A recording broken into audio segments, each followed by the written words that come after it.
이별을 경험하지 않고 사는 사람이 있을까요? 사람이 살아가면서 여러 가지 이별을 경험합니다마는 죽음은 가장 슬픈 이별일 겁니다. 마지막 이별이기도 하고요. 부모님을 먼저 떠나보내는 이별이 있습니다. 때로는 사랑하는 아내를, 사랑하는 남편을 먼저 떠나보내면서 이별합니다. 또 때로는 눈에 넣어도 아프지 않은 자녀들을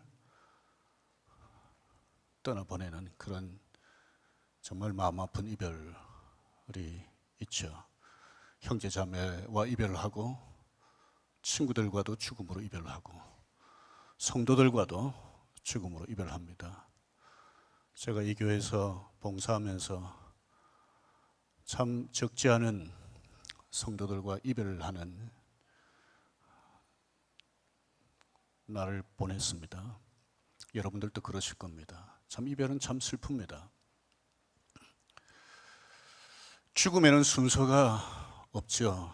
하지만 나이 같은 부부일수록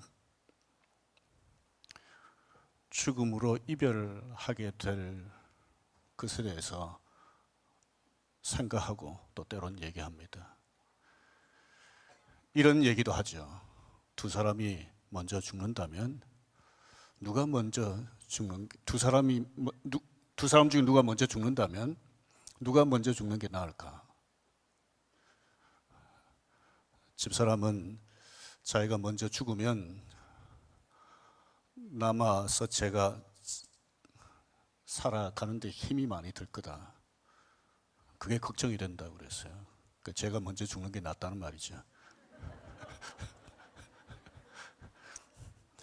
생각해 보면 사랑하는 사람을 떠나보내는 것, 장례 과정을 통해서 마지막으로 배웅하는 것, 참 힘든 일입니다.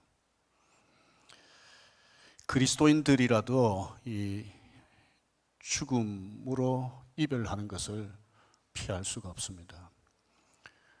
심지어 예수님도 제자들과 이별하셔야 됐습니다. 오늘 우리가 읽은 요한복음 14장은 예수님께서 앞으로 십자가에서 죽으실 것이다. 그리고 제자들과는 이별하게 될 것이다.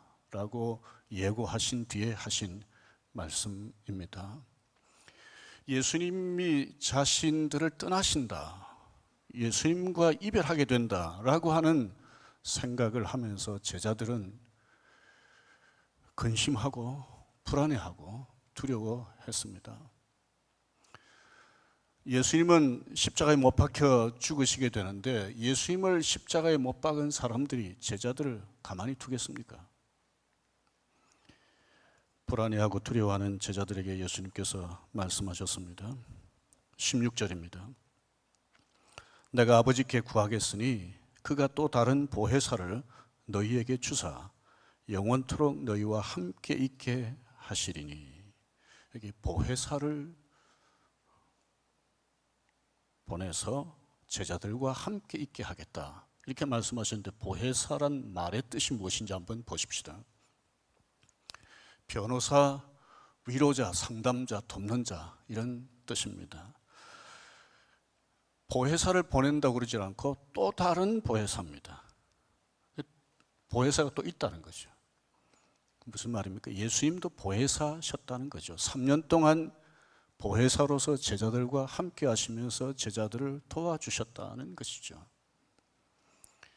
그런데 예수님 말고 또 다른 보혜사를 예수님 보내주시겠다. 아버지께 기도해서. 그런데 이 보혜사는 영원토록 함께 있을 것이라 했습니다. 제자들과. 예수님은 3년 정도 제자들과 함께 계시다가 떠나지만은 새로 오시는 이 보혜사는 제자들과 함께 계시면서 떠나지 않을 것이다 라고 말씀하셨습니다.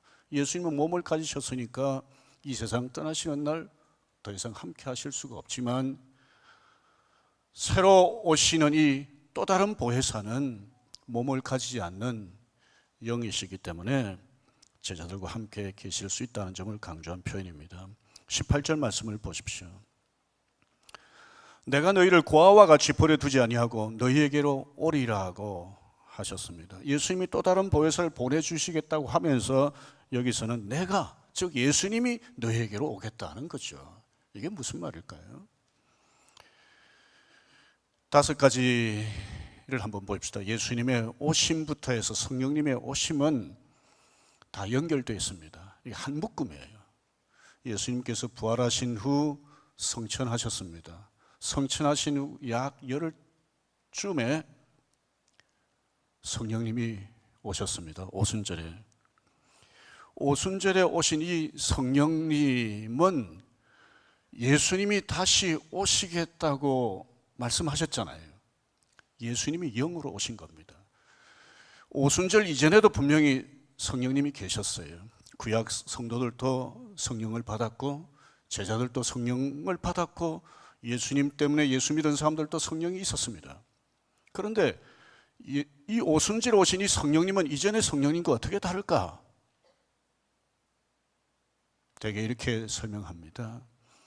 오순절 이후에 오신 성령님은 예수님께서 부활하셔서 영광을 얻으신 그 영이시다라고 하는 것이죠.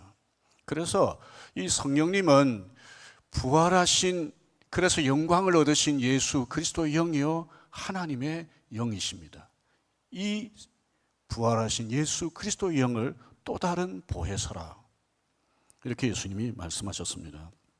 혹시 이런 장면을 보신 적 있습니까? 옛날에 부흥사들이 이렇게 많이 했습니다. 성령 받아라 그러면서 손을 앞으로 이렇게 쭉 내미는 행동을 하는 것. 어떤 오해를 불러일으킬 수 있습니까? 마치 성령을 이렇게 주고 받을 수 있는 것처럼. 이렇게 되면 성령은 비인격적인 어떤 힘처럼 사람들에게 인식될 수 있는 거죠. 그런데 성령님은 이런 비인격적인 힘이 아닙니다. 우리 설교나 기도나 간증이나 일상 대화 중에서 성령님을 비인격적인 힘으로 오해할 수 있는 표현들을 할 때가 있습니다. 아까 우리 183장 찬송을 불렀습니다. 빈들의 마른 풀같이. 거기도 보면 성령을 부으소서라고 하는 표현이 있습니다. 좀 비인격적인 뭘 이렇게 의미하는 것처럼 생각할 수도 있습니다. 왜 이렇게 했을까? 신약 성경에 보면 성령을 붓는다라고 하는 표현이 좀 몇 번 나옵니다. 그래서 아마 찬송가도 이런 식으로 한 것 같아요. 그래서 제가 한때 이 183장을 좋아하고 많이 불렀는데 그때는 붓는다는 표현 좀 약간 바꿔야 될 가사를 좀 바꾸어서 불렀습니다. 성령님은 하나님의 영, 부활하신 예수 그리스도의 영이십니다. 17절을 한번 보십시오. 저는 진리의 영이라 세상은 능히 저를 받지 못하나니 이는 저를 보지도 못하고 알지도 못함이라. 세상에는 예수님을 구주로 믿지 않는 사람들을 가리킵니다. 이런 사람들은 성령을 받을 수 없다. 보혜사 성령이 그 가운데 계시지 않는다는 것이고요. 예수 그리스도를 구주로 믿는 사람들에게만 보혜사 성령께서 함께 계신다는 말입니다. 여러분과 달리 제가 지금 이곳에 혼자 서 있습니다. 제 옆에 아무도 안 보이시죠? 그런데 오늘 말씀에 의하면 제가 지금 혼자 있습니까? 누구하고 함께 있는 겁니까? 성령님과 함께 있는 겁니다.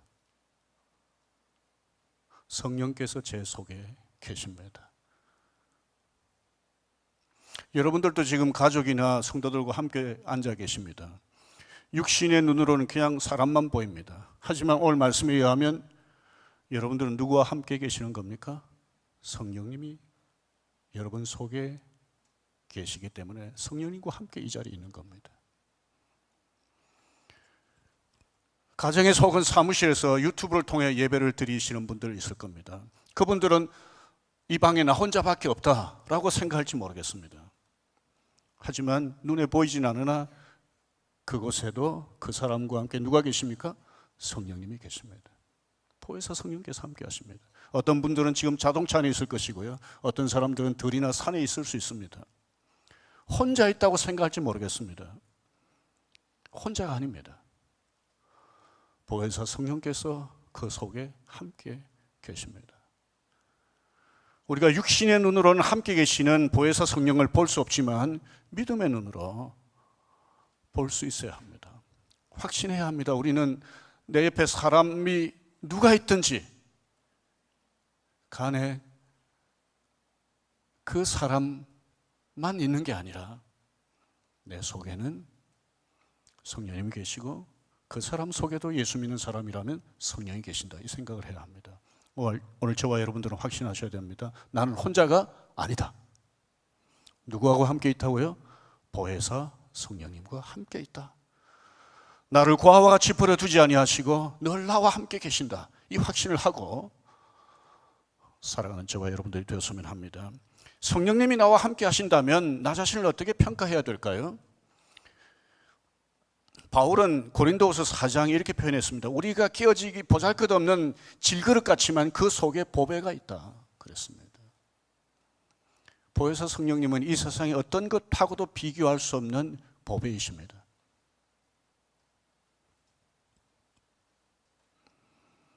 오늘 우리가 이런 보배를 모시고 산다고 그러면 우리 자신을 좀 달리 봐야 되지 않겠습니까?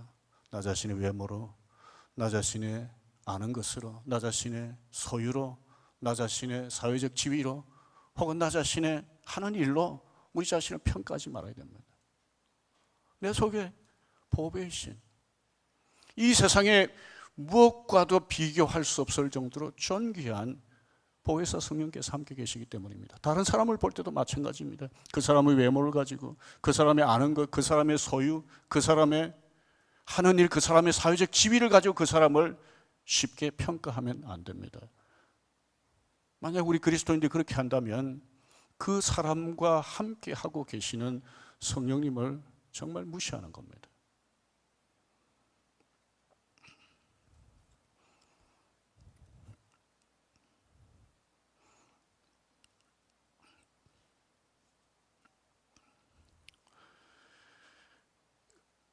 성령님이 우리와 함께 계신다는 것을 생각하면서 좀 높은 자존감을 가지고 당당하게 살아가야 되는데, 이 성령님은 함께 계시기만 합니까? 아까 우리 이름에서 보혜사라고 하는 이름 뜻을 좀 생각하면서 생각했습니다마는 도와주시는 분, 우리를 위로하시는 분, 다양하게 우리를 위해서 하십니다. 아까 이장님 기도하실 때는 가르치는 성령님에 대해서 말씀하셨는데, 예, 가르치시기도 하고요. 성령님께서 우리를 위해서 하시는 일이 많은데 그 중에 오늘은 한 가지만 생각하겠습니다. 로마서 8장 26절입니다. 같이 읽겠습니다. 이와 같이 성령도 우리 연약함을 도우시나니 우리는 마땅히 기도할 바를 알지 못하나 오직 성령이 말할 수 없는 탄식으로 우리를 위하여 친히 간구하시느니라. 성령님은 성도들의 연약함을 도와주십니다. 우리가 예수 믿어도 변함없이 인간입니다. 천사가 되질 않습니다. 초인적인 그런 인물이 되질 않습니다. 그래서 몸도 병들 수 있고요, 마음의 상처도 쉽게 받을 수 있고요, 어두운 골짜기를 걸어갈 때가 있습니다. 상한 갈대 같고 꺼져가는 등불 같은 그런 존재입니다. 어떤 때는 너무 힘들어서 하나님의 말씀도 귀에 안 들리고요, 어떤 때는 기도해야지 하는데도 기도가 잘 안 될 때가 있지 않습니까? 이렇게 연약함 가운데 있을 때 성령께서 도와주십니다. 몇 년 전에 저희 아이 둘과 함께 여행을 했습니다. 하루는 번지점프로 유명한 곳에 함께 갔습니다. 많은 사람들이 그 번지점프 하려고 모여 있더라고요. 큰아이가 자기는 양평에서 번지점프를 한번 해봤기 때문에 자기 동생하고 저보고 번지점프를 한번 하라고 그랬어요. 자기가 비용을 대겠다고. 그러니까 이제 둘째는 번지점프를 하겠다고 그러는데 제가 계속 안 하겠다고 하니까 이렇게 얘기했어요. 아빠, 번지점프를 한번 해봐야 벼랑 끝에 선 성도들의 심정을 알 수 있다. 제가 누굽니까? 목사 아닙니까? 마음이 좀 흔들려야 되지 않겠어요? 그래서 번지 점프를 해야 되는데 제가 끝까지 안 했습니다. 둘째가 번지 점프하고 나서 이렇게 얘기했어요. 내려올 때 막 야 소리 지르고 막 이렇게 내려왔는데 형이 왜 두 번 다시 번지 점프를 안 하려고 하는지 이해가 된다고. 자살하는 사람들의 심정을 조금 이해할 수 있겠다고 얘기를 했습니다. 제가 번지 점프를 한다고 해서 벼랑 끝에 선 성도들의 심정을 이해할 수 있을까요? 실제 번지 점프 한번 한다고 해서 기도도 안 되는 그런 힘든 상황에 있는 성도들의 마음을 제가 다 알 수 있을까요? 광야의 홀로 선 것 같은 성도들의 심정을 제가 알 수 있다면 하겠어요. 그런데 여러분들 짐작하듯이 번지 점프를 10번 아니 100번 한다 해도 다른 사람들의 힘든 상황을 다 이해할 수 없습니다. 때로는 똑같은, 어떻게 보면 거의 비슷한 경험을 한다 해도 사실은 다른 사람을 다 이해할 수가 없습니다. 소위 역지사지 이런 표현도 하잖아요. 다른 사람의 처지가 되어본다. 말이 다른 사람의 처지가 되어보는 것이지 실제로 그렇게 될 수 있습니까? 안 됩니다. 그래서 다른 사람을 제대로 이해할 수가 없습니다. 요즘 공감 능력 이런 말을 자주 하는데요. 미국 소설가이면서 사회운동가였던 수잔 손탁이 한 말입니다. 한번 보실까요? 연민이 내 삶을 파괴하지 않을 정도로만 남을 걱정하는 기술이라면 공감은 내 삶을 던져 타인의 고통과 함께하는 삶의 태도다. 이 사람 말대로라면 보통 사람들은 연민의 마음은 가질 수 있지 않겠어요? 좀 다른 사람을 불쌍히 여기는 그런 마음은 좀 가질 수 있습니다. 그런데 이 사람 말대로 공감하는 건 참 힘듭니다. 공감 이런 표현을 많이 하지만 실제로는 온전하게 공감하기가 힘듭니다. 공감을 못하는데 사정을 다 알 수 없는데 어떻게 도울 수가 있겠습니까? 좀 공감하고 조금 안다고 해도 어떻게 그 사람을 도울 수가 있겠습니까? 제가 지금도 잊어버리지 않고 있습니다. 여러분들 아마 제 얘기를 몇 번 들은 분도 계실 겁니다. 1989년인가 8년인가 연도는 정확하지 않는데 6월 6일입니다. 제가 봉사하던 교회 재수하던 아들이 갑자기 쓰러졌습니다. 서울대학병원 응급실에 실려갔습니다. 그 소식을 듣고 응급실에 갔더니 의사들이 심폐소생술이라고 그러죠. 열심히 하는데 제가 할 수 있는 게 없었어요. 근데 더 기가 차는 것은 아버지 어머니도 그 옆에 와 있는데 아무것도 못하는 거예요. 그 아버지는 바로 그 대학병원의 의사였습니다. 아버지 의사도 자기 아들이 갑자기 쓰러졌는데 아무것도 못하고 있더라고요. 왜 갑자기 쓰러졌는지 알지도 못하고 어떻게 다시 이 아들을 숨쉬게 할 수 있는지 많이 그동안 가르쳤는지는 모르겠지만은 실제로는 못하더라고요. 이게 인간의 한계입니다. 우리가 기도는 할 수 있다고 얘기하잖아요. 그런데 여러분들 솔직히 기도를 한번 생각해 보십시오. 정말 고통당하는 사람을 위해서 기도하는데 그 사람 마음하고 똑같은 마음으로, 똑같은 절박함으로 그렇게 기도가 되던가요? 그게 쉽지 않습니다. 근데 히브리서 4장 15절 말씀을 보십시오. 같이 읽겠습니다. 우리에게 있는 대제사장은 우리의 연약함을 동정하지 못하실 이가 아니요 모든 일에 우리와 똑같이 시험을 받으시니로되 죄는 없으시니라. 우리에게 있는 대제사장은 예수님을 가리킵니다. 예수님은 우리 연약함을 동정하실 수 있다고 그랬습니다. 동정이라는 단어의 뜻이 함께 느낀다는 겁니다. 다르게 표현하면 공감한다는 것이죠. 왜 예수님은 사람들의 연약함을 공감하실 수 있을까? 우리하고 뭐가 다를까? 예수님이 십자가에서 죽으셨습니다. 죄가 없으신데도 불구하고 로마 철학자 키케로는 십자가 처형은 가장 잔인한 처형이라고 그랬습니다.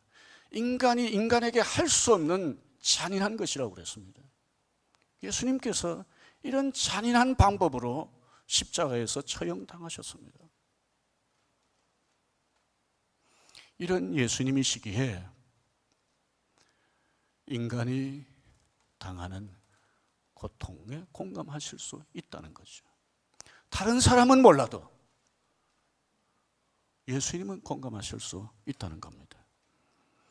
그런데 보혜사 성령님이 누구라고 그랬습니까? 부활하신 예수 그리스도의 영이라고 그랬지 않습니까? 그래서 보혜사 성령님은 우리가 힘든 상황에 있을 때 다른 사람은 심지어 아내도 남편도 부모도 자식도 친구도 이해하지 못하고 공감하지 못하는 것을 성령님은 공감하실 수 있습니다. 공감하실 뿐만 아니라 도와주실 수 있습니다. 어떻게 도와주십니까? 아까 우리 읽었던 로마서 8장 26절 말씀을 다시 한번 보십시오. 여기 보면 오직 성령이 말할 수 없는 탄식으로 우리를 위해서 친히 간구하신다고 그랬습니다. 여기 탄식이라는 단어를 세번역에서는 신음으로 번역했습니다. 신음이란 번역이 훨씬 더 좋다 이렇게 보고 있습니다. 그러니까 보혜사 성령께서 우리가 힘든 일로 신음할 때 함께 신음하시면서 우리를 위해 기도하신다는 겁니다. 부모가 자녀가 아플 때 어떻게 합니까? 함께 아파하잖아요. 함께 아파하지만 부모는 자녀를 다 못 도웁니다. 하지만 보혜사 성령께서는 아파하시면서 도와주십니다. 어떻게 해요? 간구하십니다. 간구하심으로 도와주십니다. 로마서 8장 26절 다시 보십시오. 우리는 마땅히 기도할 바를 알지 못하나. 그렇습니다. 우리는 우리 자신의 문제가 정확하게 무엇인지도 모르고 어떤 때는 기도를 해야 되는데 기도가 안 나오는 거예요. 하지만 성령님은 우리의 문제를 정확하게 아십니다. 한때 우리나라 그리스도인들이 많이 읽었던 책 중에 하나입니다. 상한 감정의 치유라고 하는 책인데요. 이 책에 보면 이런 이야기가 나옵니다. 미국의 자동차왕 헨리 포드가 시카고에 자동차 공장을 근사하게 지었습니다. 그때 그 설비하는데 스타인매치라고 하는 전문가를 불러서 맡겼습니다. 잘 돌아가다가 어느 날 기계가 멈췄었습니다. 많은 기술자들을 불러서 도대체 뭐가 문제인지 알아내서 고치라고 했는데 아무도 알아내지도 못하고 고치지도 못했습니다. 할 수 없이 멀리 있는 스타인매치를 헨리 포드가 다시 불렀습니다. 스타인매치가 와서 공장 여기저기 뭐 돌아다니더니 뭐 어디 가서 몇 번 손 뭐 이렇게 하더니 갑자기 공장이 돌아가는 거예요. 그리고 집에 돌아가서 헨리 포드에게 청구서를 보냈습니다. 만불이었습니다. 요즘 만불은 뭐 그렇게 큰 돈이 아닙니다만 그 당시로서는 굉장히 큰 돈이었습니다. 만불 청구서를 받고 헨리 포드가 스타인매치에게 편지를 보냈습니다. 찰리, 자네가 와서 뭐 여기저기 조금 만진 것밖에 없는데 만불을 청구한다는 건 좀 너무하지 않은가? 스타인매치가 헨리 포드에게 답을 했습니다. 내가 가서 일한 공님 10불 어디를 만져야 될지 알아낸 것 9,990불. 상한 감정의 치유라고 하는 책을 쓴 데이비드 시멘즈는 성령님이 바로 이와 같은 분이라는 거죠. 사람은 자기 문제를 정확히 알지 못합니다. 말하자면 어디를 만져야 될지 어디를 두들겨야 될지 잘 모른다는 거죠. 여러분들 그렇지 않습니까? 자녀 문제에 대해서 뭐 여러분들이 다 아십니까? 자녀가 힘들어하는데 도대체 왜 자녀가 힘들어하는지 다 모릅니다. 부부 사이도 마찬가지고요. 사람은 사람의 문제를 다 몰라요. 때로는 나 자신도 나 자신의 문제를 다 모릅니다. 그래서 제대로 기도할 수가 없습니다. 그런데 성령님은 아신다는 겁니다. 그리고 우리를 위해서 그 문제를 위해서 하나님 아버지께 기도하실 수 있다는 겁니다. 오늘 저와 여러분들이 지금 이곳에 앉아 계시고 저는 서 있습니다. 그런데 저와 여러분들에게 누가 계십니까? 보혜사 성령께서 함께 계십니다. 함께 계시기만 합니까? 저와 여러분들을 도와주십니다. 말할 수 없는 탄식으로 신음하시면서 우리는 우리의 문제를 잘 모르지만 우리의 문제를 아시는 그분께서 아버지 하나님께 간구하십니다. 이런 놀라운 은혜를 입고 사는 저와 여러분들이 어떻게 해야 되겠습니까? 나와 함께 계시는 이 성령님을 확신하고, 내게 성령님이 계시다 확신하고, 이 성령님 신뢰하고, 이 성령님으로 더욱 충만하게 되기를 소원하면서 살아갔으면 합니다. 우리 같이 찬송 부르십시다. 누가 널 위해 기도하네.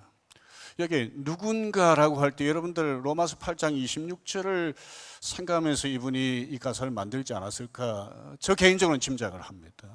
누군가 그럴 때 보혜사 성령께서, 로마서 8장에 보면 예수 그리스도께서 하나님 보좌 우편에서 또 우리를 위해서 기도하신다고 그랬습니다.